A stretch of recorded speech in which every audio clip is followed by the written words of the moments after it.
Kisah mistis Jembatan Merah Gejayan. Jembatan yang dibangun sebelum tahun 1985 ini sudah sangat dikenal masyarakat Jogja. Beberapa orang juga percaya tentang cerita mistis di balik Jembatan Merah Gejayan ini. Meskipun tak setenar Jembatan Merah di Surabaya, tapi Jembatan Merah di Gejayan ini juga cukup ikonik di masyarakat Jogja, terutama untuk para mahasiswa, yang tujuannya agar tidak terkena macet di lampu merah condong catur. Jembatan yang sudah direnovasi menjadi bagus ini ternyata juga menyimpan cerita mistis yang sudah melegenda. Walaupun aktivitas manusianya cukup banyak, tetap saja pernah ada yang merasakan kejadian aneh. Di tahun 2000-an yang lalu, pernah ada cerita dari dua mahasiswa yang melewati jembatan merah ini. Waktu itu sepulang dari kos temen, dua mahasiswa ini mengarah melewati jembatan merah. Awalnya biasa aja, tapi sebelum masuk ke jembatan, tiba-tiba mereka itu mendengar suara gamelan. Awalnya sayup-sayup, tapi lama-kelamaan bertambah keras ketika mereka mendekati jembatan. Dan anehnya, ketika mereka sudah melintasi jembatan tersebut, tiba-tiba suara gamelan itu hilang dengan sendirinya.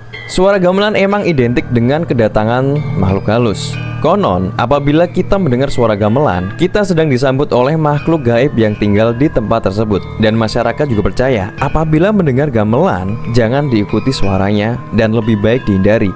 Tak hanya suara gamelan, menurut masyarakat sekitar, sering ada penampakan sosok poci di jembatan merah ini, tepatnya di sisi atas jembatan. Poci ini sering kali menampakkan diri ketika ada orang yang berjalan kaki melewati jembatan ini.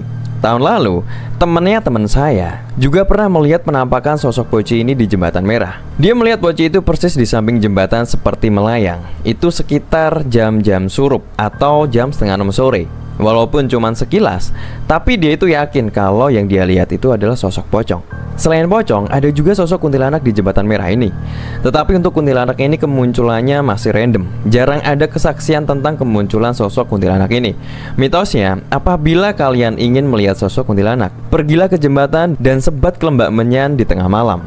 Maka sosok kuntilanak itu akan muncul dengan sendirinya. Nah, ada satu sosok lagi yang menarik nih, dan lebih sering diceritakan karena sudah menjadi urban legend di masyarakat sekitar.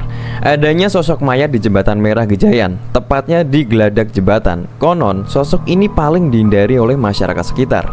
Biasanya, kemunculan sosok ini diiringi dengan bau anyir yang menyengat. Konon katanya, mayat ini adalah bekas dari mayat yang pernah dibuang di tempat tersebut pada zaman dulu. Tapi untuk kebenarannya belum bisa diuji.